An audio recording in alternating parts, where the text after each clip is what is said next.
Our vlog for today is about Calamba, Laguna.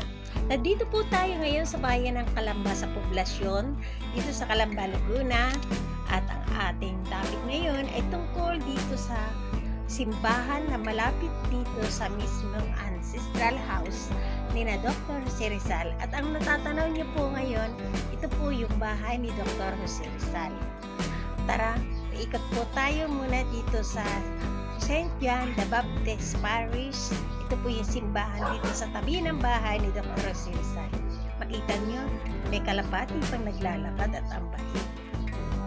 Pasyalan po tayo dito sa mismong front ng simbahan, bagamat hindi po tayo makakapasok dahil ako yung sadya lang po napadaan dito. Makikita nyo ang view ng front ng simbahan. Napakasulim po and mafe-feel nyo talaga na parang talagang ang pagdarasal dito ay parang taimtim kasi napakatahimik and napaka-presko ng kapaligiran. At dito naman po, paglabas nyo ng simbahan, matatanaw ninyo ang sign ng Calamba. Ito po ay Kalan at Banga, Calamba. Yan po, dito rin ninyo matatagpuan sa tapat ng simbahan at malapit sa bahay ni Dr. Jose Rizal, dito po sa poblasyon sa Calamba, Laguna.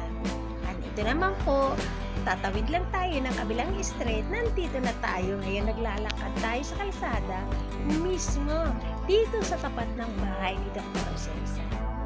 Tara, lakad po tayo. Hindi na po ako papasok kasi madalas naman ako laging pupunta rito. And habang naglalakad ako, papunta ako sa parting dulo doon dahil nandun po yung mga sasakayan ng sasakyan. Doon daw po ang hintuan para hindi tayo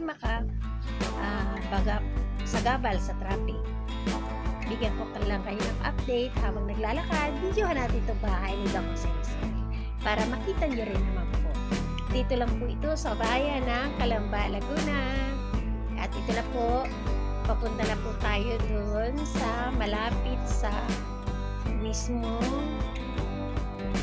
front ng bahay. Dito mismo sa gate. Ito na po yung gate. Mayroon pong guard dito at dito po ay libre makakapasok kayo dyan. At ang bukas po nito, bahay na ito ay Tuesday to Sunday free po. Thank you for watching.